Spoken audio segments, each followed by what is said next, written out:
Good afternoon, and welcome to Straight Talking with Kelly. Straight Talking with Kelly is a podcast that interviews the most creative, talented, and intelligent people you'll ever meet from various industries. Today, I have with me Mr. Carlos Stanfield, who is the creator and manager of the Bay Area's own group, Tonie.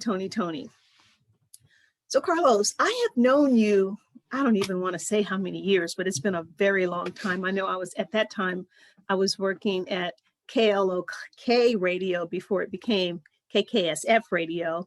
And I was also working as a PR consultant at the Plant Recording Studio with Arnie Frager.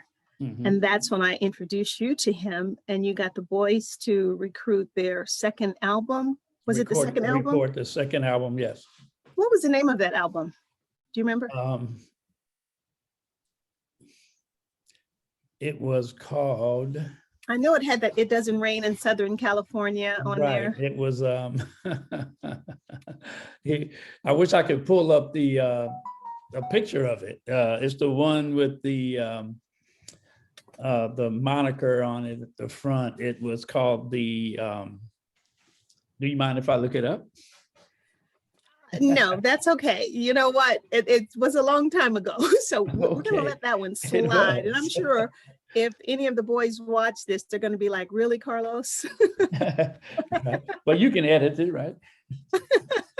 So now tell me this. So I don't know if you remember that I had also invited Tiffany's school, Ada Clavenger, to come meet the guys.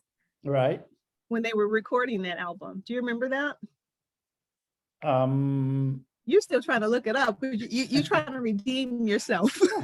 Right. That's okay. So now, tell me, how did you get involved in the industry? And then tell me how Toni came about. How did that happen? Well, Toni was about Dwayne and I were band members at the time. And then after we completed this independent album on a local, it was a local record company, Lovejoy Records.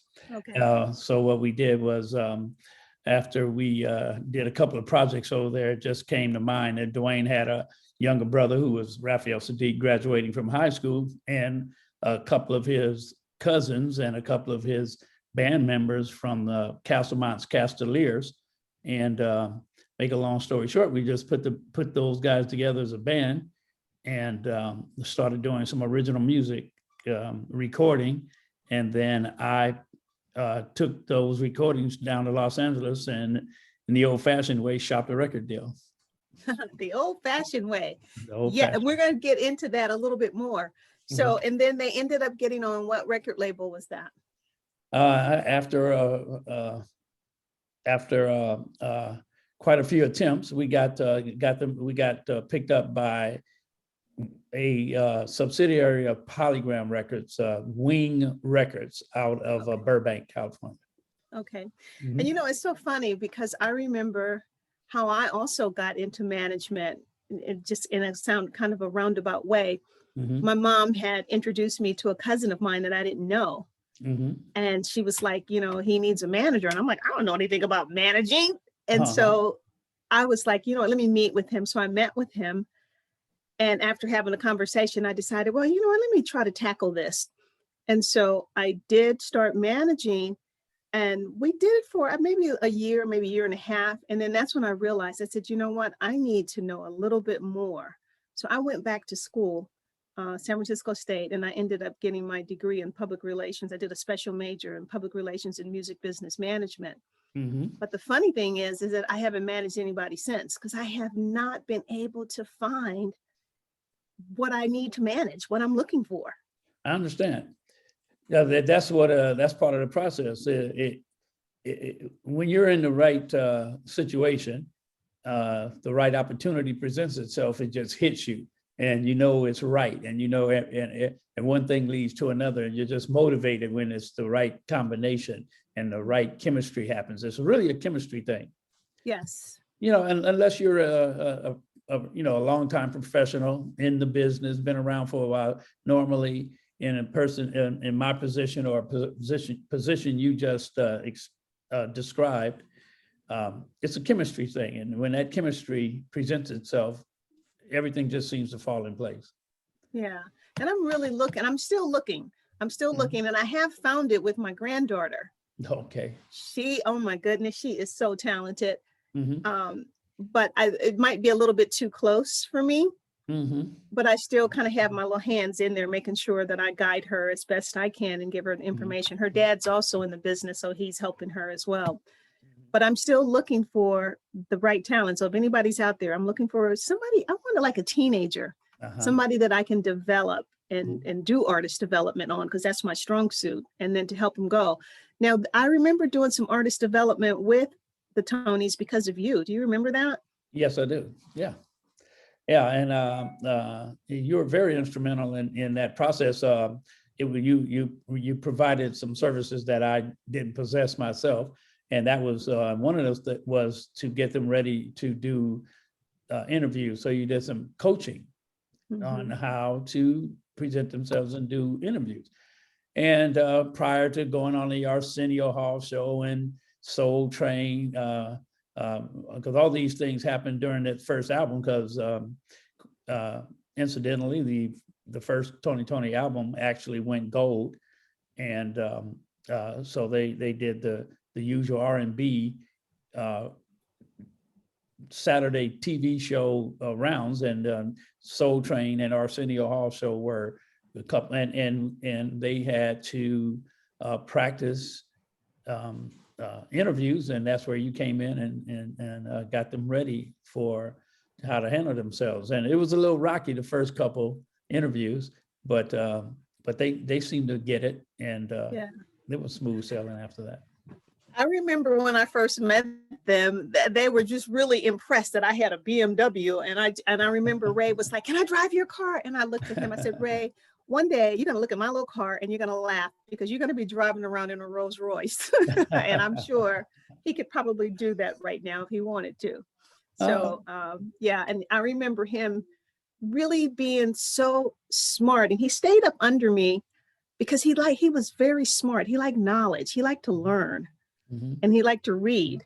And I remember, giving him a couple of books to read. He still has one of my books that I never got back, but he can have it. And I'm glad that it meant that much to him to keep. But I'm very proud of them for what they've done and the music that they put out. And my favorite all-time song of theirs is "It Feels Good." Okay. That was on the second album. That comes to mind now. That album was The Survival. The album was the name of it, Survival. Yes, right. And I remember you had Tiffany typing up all the lyrics to the songs because the record label needed their music. And I'm like, "Well, why don't they write?" And you go, "They don't write down their music." And I'm like, "What?" So they were like Marvin Gaye, where they just created the songs, just ad lib. Is that how it works? I'm sure somewhere along the line, you see pieces of scratch pad paper all around the studio. So yeah, those kind of things, those are very, people would be surprised how spontaneous these songs come to their minds. They write a lot of these, all the good artists, they write these things, it comes to them right on the spot. And then there's opportunities where if you were talk to some of these artists, they would tell you that, the biggest hit songs come, are right on the spot. Yet very seldom, we weren't a Motown where, Motown manufactured hits and Stax Records, those people manufactured hits. They had in-house songwriters that were always competing to run up to Berry Gordy and say, "I've got the latest song. Let me put this one on the Miracles. Let me put this one on the Temptations." And he kept that type of competition going on inside of his company, and it served him well. And because that competition is where the great songs are born. Yeah. So that was a wonderful thing. Now, have you managed anyone? I know you used to manage Jane Terry. That's when we met, when I was at the radio station. I think you were promoting one of her albums to the station, and it was I think it was KKS, it was turning into KKSF at that time. Mm-hmm. Well, that's how I got my feet wet. After we recorded her album, I actually was one of the performers on her album. I wrote one of the songs on the album. And after we were done with the album, the record company didn't have a promotion staff. So then I became they took the records around to the local radio stations and soliciting airplay. And that's where I started. That's when I started to get my feet wet in the business side of records. Yes. Okay. So now let's talk R&B music, because that's one of the reasons why we're on here today. Not really to talk about Toni, but to really talk about our love and passion for what we consider a lost music. So now I know that back in the 40s, our music was described as jazz. It was blues and jazz influence with like Cab Calloway and Louis Jordan, Count Basie, around in the late 1940s. And then back in the day, Black music was called race music. Remember the things that they had to go through? Sometimes they couldn't even put their faces on the album covers to sell the music. Right. But then when Jerry Wexler was working at Billboard magazine in 1947 as a journalist, he actually coined the phrase rhythm and blues because he thought that calling it race music in the magazine was demeaning. And so then he went on to become the legendary record man with Atlantic Records with his partner, Ahmet Ertegun. And then they produced like Ray Charles, Aretha Franklin, and so on. So I know you have some strong feelings about the way Jerry Wexler did business. Do you want to kind of, expound on that a little bit? Well, in particular, Jerry Wexler, he was the head of Atlantic Records, he and Ahmet Ertegun, and Stax Records, which had all a real great soulful cast of characters. He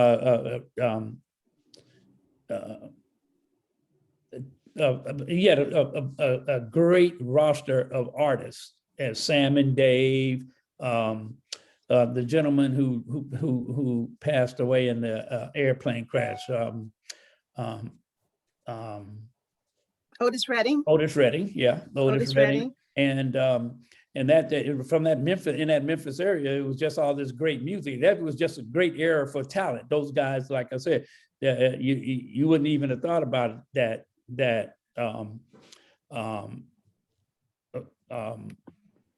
who was Shaft, the gentleman who that was Lord have mercy, you got me acting like you now.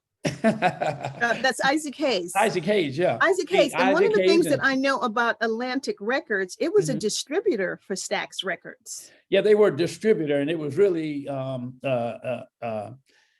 it was kind of a sideways way of doing business the way Atlantic. When Stax Records signed their distribution deal with Atlantic Records, they didn't know at the time that they were actually signed away the rights to all their artists at the same time. And like I said, they thought that they were doing just distribution. After the company grew and were worth a certain amount of money, Atlantic Records took everything, and suddenly Stax found out that they had signed away all their artists, and they were just those artists were loaned back to Stax for record production. Wow. But Atlantic Records owned the artists and owned all the material outright. And Stax they didn't own anything. Nobody owned any rights to their music. And it was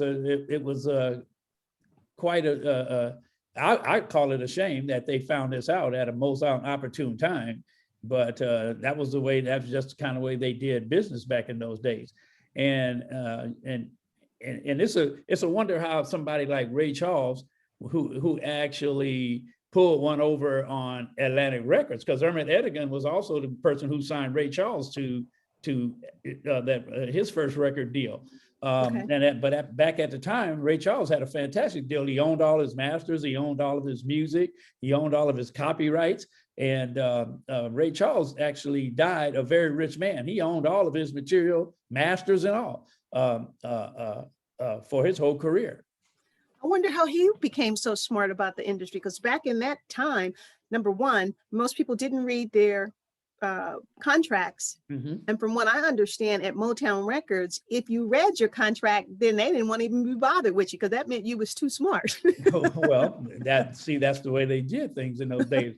But you know, being blind makes a person use a little extra part of your brain, I guess.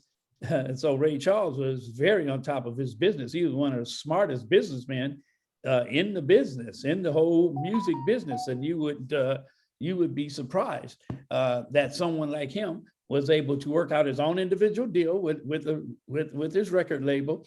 And when he was ready to go, he just Erdogan wanted to re-sign him, and he signed away to another record company who gave him everything he wanted. And but he was very astute and smart guy that way. Now, you know who else was smart like that was Sam Cooke. Sam And Cooke that's also. the conspiracy where people are saying that he was killed because of the fact that he was too smart of a businessman, you know, with his own record label and all the other things that he was involved in. So that's really a very interesting story to me as well. Is that that's an interesting side fact.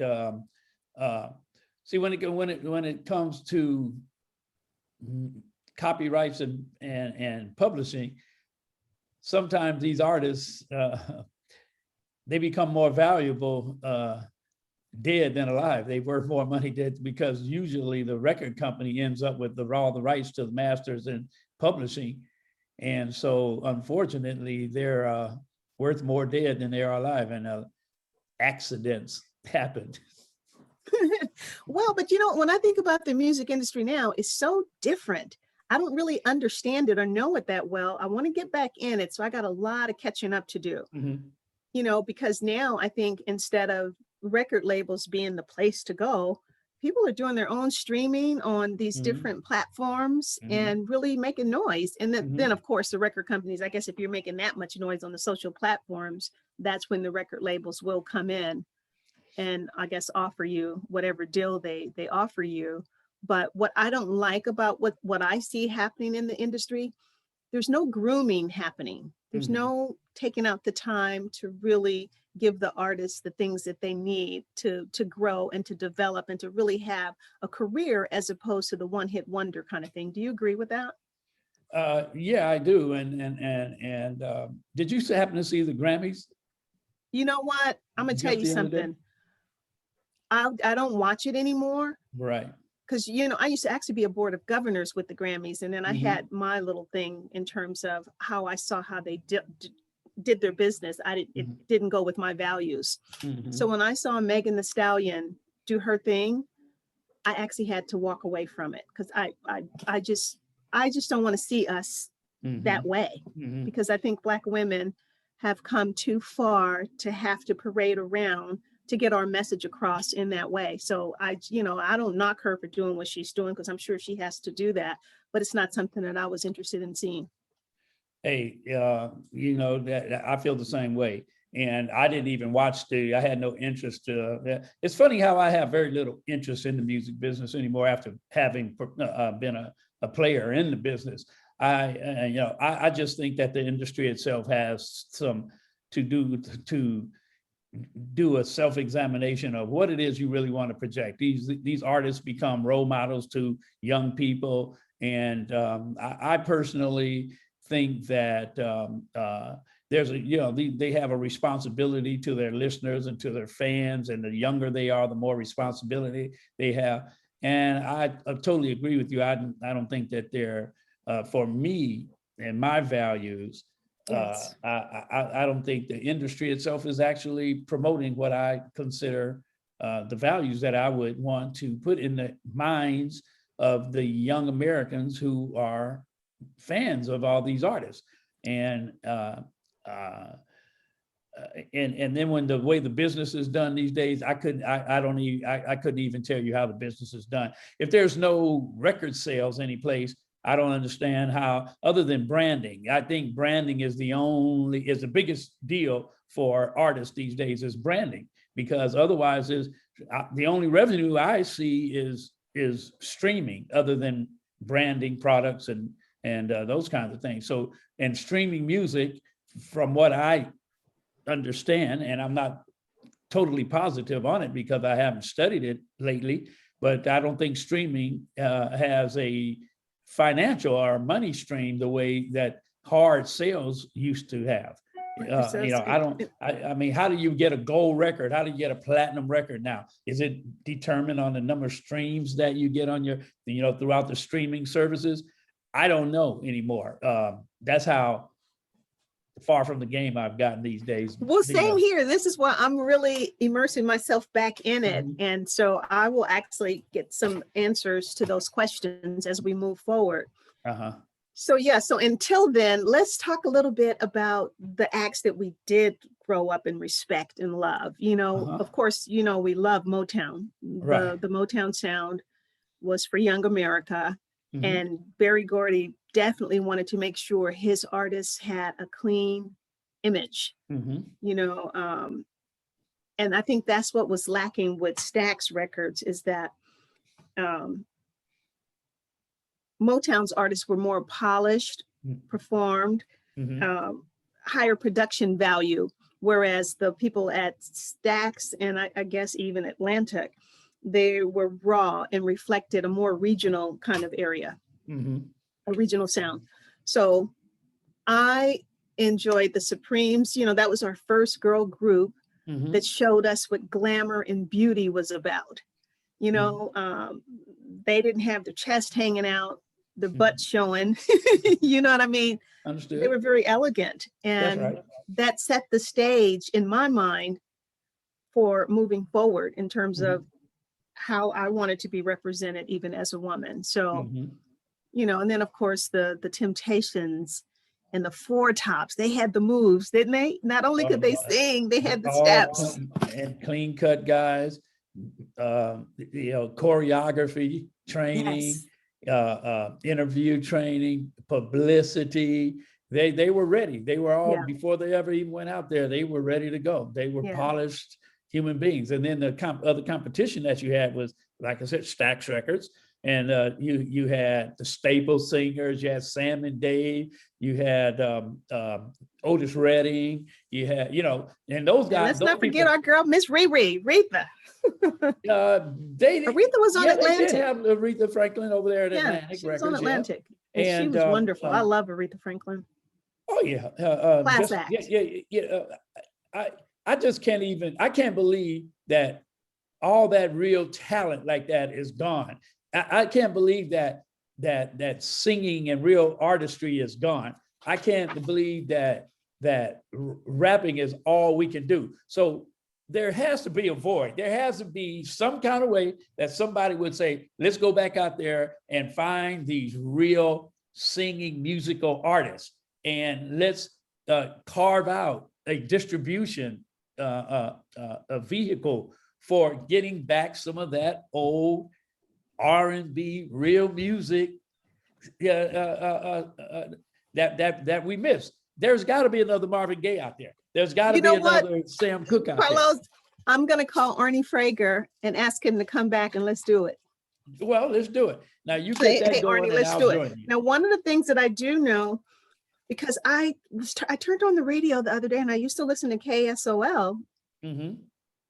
and they're playing Snoop Dogg and all the. I'm like, what is going on with my radio station? On KSOL. So now I had to figure out. I said, okay, so who is playing my old soul R&B music? Mm-hmm. And I found that iHeartRadio does it. Okay.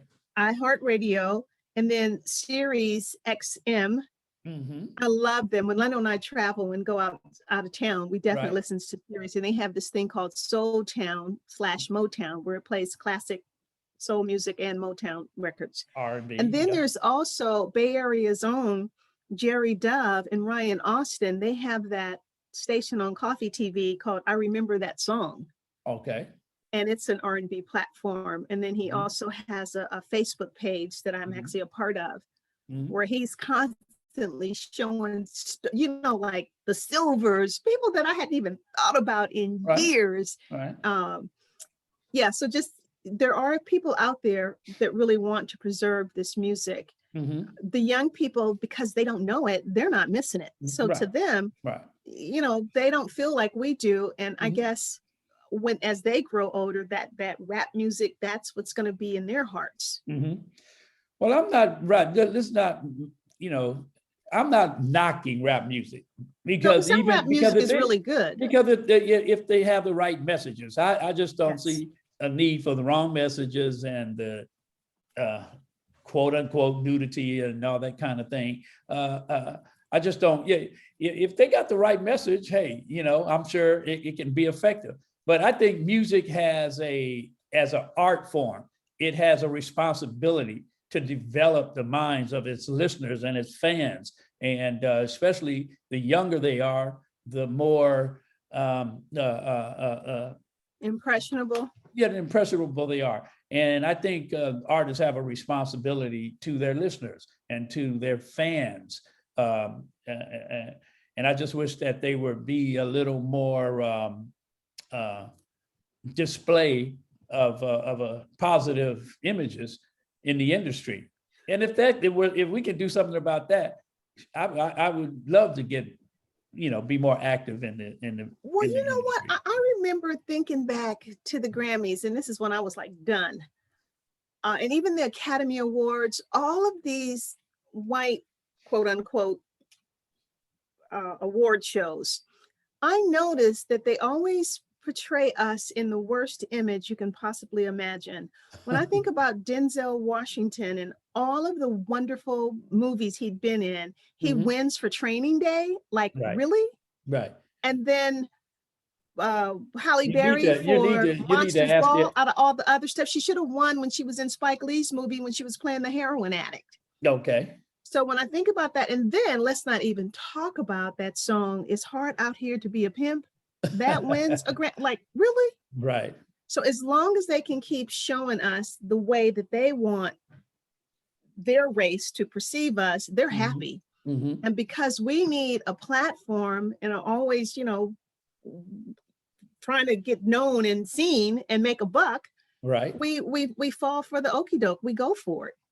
So I know that until we start creating our own award shows that have meaning to us, like the NAACP award, that should have more meaning to our people than the Grammys, as far as I'm concerned. I 100% agree. I absolutely agree. So what's stopping us? What's stopping then some of NAACP? Well, because we bought into, we're not a winner unless we get an Academy Award. We're not a winner unless we get a Grammy. And I'm going to tell you something. What the Grammy and the Academy Awards don't know, if our people decided to partner more with our own organizations, they would be missed. They wouldn't even have a show because they need us. Right. And until we wake up, we're always going to be be owning to them. So anyways, don't even get me started because I have these are my views. Maybe everybody doesn't think and feel the same way that I do, but I just know I would like to see our people take back what was ours. When I think about how they burnt down Black Wall Street because we were becoming too successful. That's what they do when they see us pull together. But now, because of the times that we're in, we need to pull together more so than ever. That's right. Anyways, that's a whole nother story. For starters, we should get our leader in that whole image category, get our leader out of jail. Bill Cosby, that's what Bill Cosby was all about. And if we, and it's, I don't think it's any doubt that because of Bill Cosby's stance is why he's in jail today. Because if he would not give up the idea of Black people, Black ownership of NBC Records. He was determined, he had, he was determined to own a major network. And he thought that the Black images, we needed that. We needed a major network in order to control some of these images of ourselves that we see on television. And that was determined that he was not going to be allowed to do that. And I believe to this day that the reason Bill Cosby is in jail right now is to prevent him from continuing that process of owning a major network in order to help and control our images. Yeah, but it also didn't help that he had all these women come out too. So I mean, there's some truth to that, I'm sure, as well. So it's a story. But then what about the other Black gentleman that used to have the talk show late at night, and he was getting ready to buy stations as well? What was his name? Lenny, you know who I'm talking about? Byron. Byron is doing What was well. Byron Allen, right? Byron Allen, but Byron Allen himself is doing excellent. He's doing absolutely well. He's a billionaire. But he really tried to keep it within for our community. And so I have so much respect. There's so many people out there really doing He owns cable. He owns cable networks. So it's cable. It's not mainstream network television, but it is. But he does own enough properties that he's very successful. He himself is very successful, mostly comedy and game shows, but he is very successful. And if you, I think if we did some homework and looked into it, we see that he's probably doing some decent things with regard to our images. Yeah.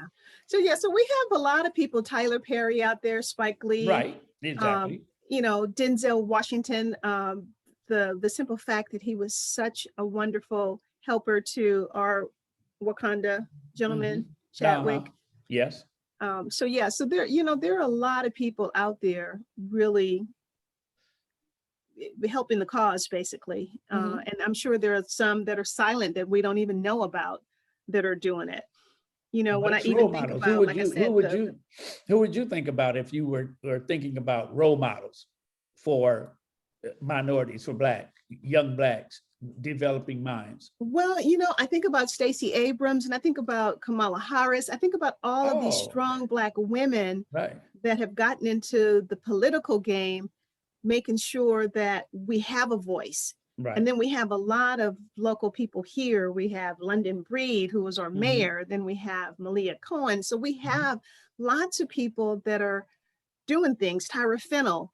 And then I think about people like Gina Fromer. So there are women out there that are making a difference and making sure that our community is stronger and better than what it has been. So those are some of the people that I think about. I think about the young people that are coming up, the young Gorman girl that spoke at the White House. Yes. Why can't I think of her name right now? I never did. Because when I think of Gorman, I think of the first thing, my grandbaby's name, Tiffany. No, that's my daughter. See, I think of my family whose last name is Gorman. Okay. But so there are a lot of people that I really believe in. But right now, Stacey Abrams is my shero for real. Oh yeah. She's a brilliant woman. She's a game changer. She changed the game with how we gonna be voting, and But the simple fact, right after that, they started really trying to start suppressing the votes again. It's just like, you've got to be kidding me, making these things law. Hey, well, it needs to stop. Anyways, let's get back to music, because we're supposed to be talking about music. Yeah, right. But our community is, I don't think is in turmoil. I just think we still need to continue to wake up. We still need to continue to wake up. I can't wait to interview Brian Gorman, who's going to be talking about his new book, The Black Agenda, where he talks about the different things and gives advice on ways that we can support and make the communities better. So I can't wait for that interview, and I'll make sure that I send you the link when it happens. We see that one. I'd be interested in that. So now, who were some of your favorite artists, and then tell me why they were your favorites? Well, when it comes to music, for me, they've got people who have real talent, real musicians that actually played instruments, actually sang. The Ray Charleses, the Quincy Joneses, that whole era of music, and even the Motowns, Berry Gordy, and Al Bell was a little different kind of a guy than a Berry Gordy, but he ran a little different shop down there in Memphis, but it was because of where he was at. Detroit was a little more progressive than Memphis ever was. And if you, a little tidbit of information, trivia, you know, the Lorraine Hotel where Martin Luther King was killed was the hotel base, the little small motel, that was the hotel base for all the Stax artists. Whenever they were in town to record and all their groups, whenever they had their groups in town, they occupied the Lorraine Hotel. Oh, okay. So there were actually Stax artists at, you know, in the Lorraine Hotel on the day Martin Luther King was actually assassinated there in that hotel.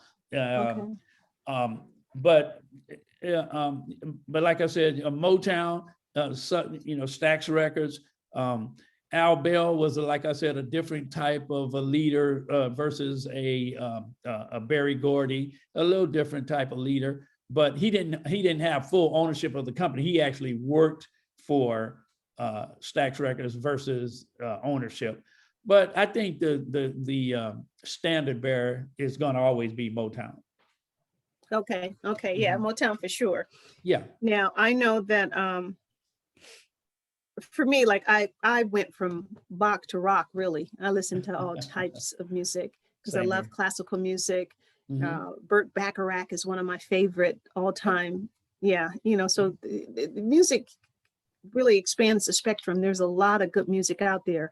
Now, one of the things when you talked about playing instruments, I remember Earth, Wind, and Fire. Everybody loved Earth, Wind, and Fire. You know, if you didn't know Earth, Wind, and Fire, you didn't know music, right? That's right. And then when Prince came along, now Prince was an interesting character because he definitely could play all types of instruments. And he didn't understand why people sampled music. It's like, why don't you just play it? All right. Now, but remember when he first came out, Prince used sex to get people to come to him. And I mean, and you know, the controversy, was he black? Was he white? You know, so he Right. did all kinds of things. And then once he got established, then he flipped the script and he was very religious because he was Jehovah's Witness. Yes. And that shocked a lot a lot of people. You know, he's like, oh my God, he pulled us in. Now he's gonna start talking religion to us. But so I thought that was Larry Graham converted him when he signed absolutely, Larry Graham absolutely. to I his remember stable. that. Larry Graham and his wife, they're responsible for converting Prince, which was not well known. You know, and he needed it evidently because he was ready, because he sure took it with open arms. But it was really interesting how he used sex to get people drawn into to his music.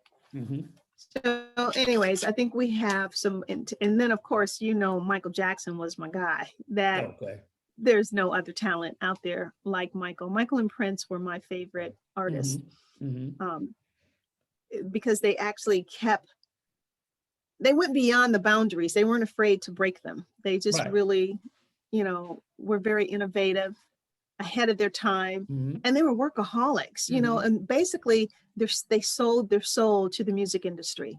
Right. It was kind of like they said, God, if you let me just do music, then I don't care about anything else. Right. And so music was their life, and they gave so much, and they gave you so much that now that they're gone, look at the treasure that we have that they left us with.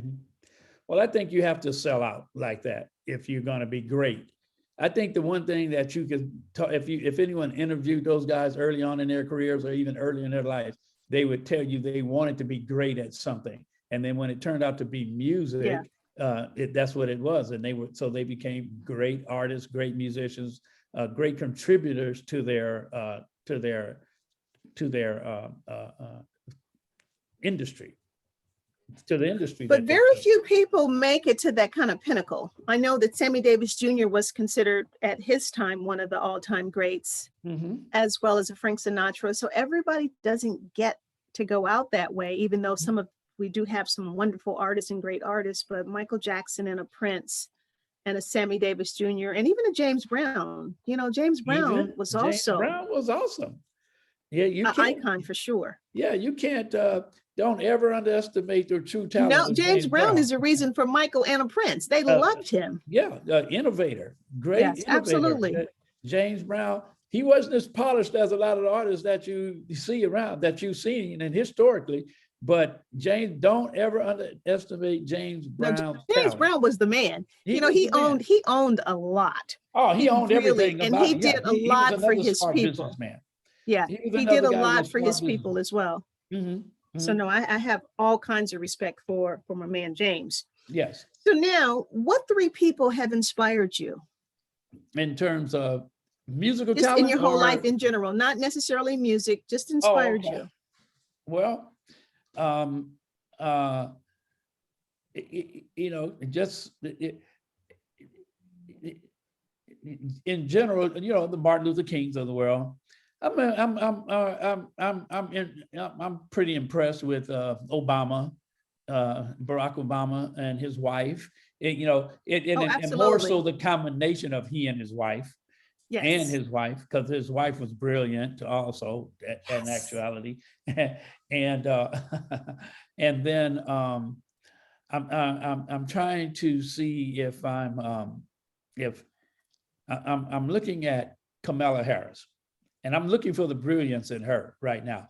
She's a little bit behind the scenes right now. She's not as out front, but when you look at her body of work, even as short as it's been, because I mean, she's really just, she's not that she's getting started, but on the level that she's on now, as a senator, and let's just say we'll start with her being a senator. She's starting to really build her body of work. I'm looking to see if she is, you know, just how deep her talent really is.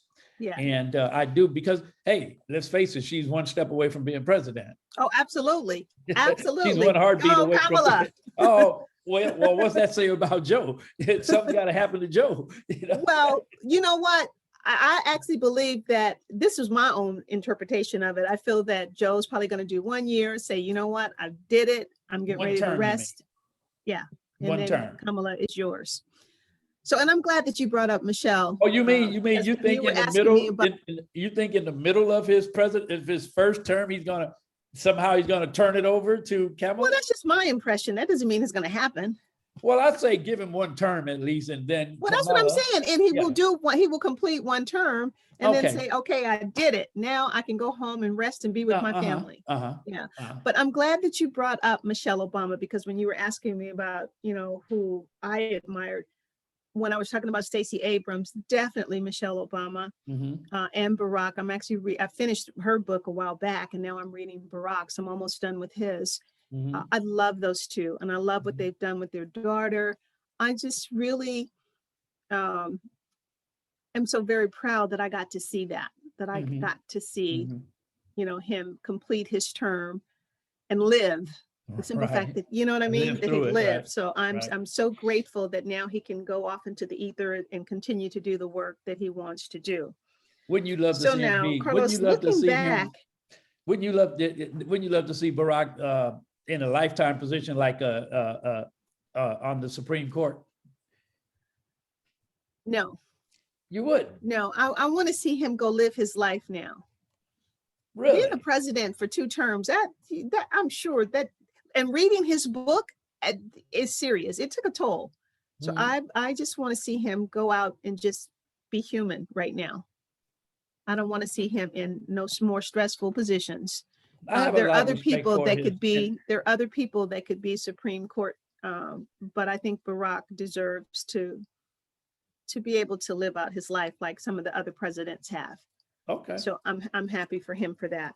So now, looking back over the years with your life, tell me, what would that 9-year-old Carlos say to the grown man Carlos now?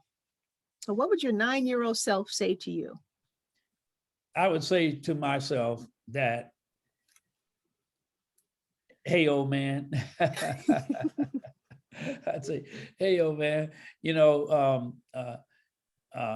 we could have done a better job. We could have been a little more focused and taken and a little, you know, a lot more focused and done a lot better job in accomplishing some of the lifetime goals that I see, opportunities that I missed. I believe I could have been a more of a figure on the Black music scene as on the business side, as a manager, and as a longtime player in the music industry, if I had done things a little bit differently. And it is all a result of my real true personality. I just didn't have the type of I didn't have that drive that it takes to be a Al Bell or a Berry Gordy, and I wish I had determined earlier in my career that I wanted a long-term position in the business, and fought a little harder for it. Yeah. And that's that's what I would say to myself. You know, it's going to be hard, and just be ready to fight to hold your position. Believe in what you believe in. Believe in the excellence of the and integrity of the music and the product and the presentation, and go for it. Go for it. You're going to meet some opposition. There's going to be people who are going to try to keep you out, but just be ready to fight. And at the time when it was a time for some critical decisions with regards to my career, I wasn't at the time ready to fight for it. And I just wish that I had fought a little harder to stay in the business. Okay. And that's what I would do if I had it to do all over again. I would have fought to stay in the business. Well, you still got breath. You still can fight to get in it. So now tell me this. Okay. What were you going to say? I'm sorry. I was just going to say, you think I still got it, huh? Oh, absolutely. You know, I always say it's not over until it's over. Oh, well, that's a fact. That's a fact. Know?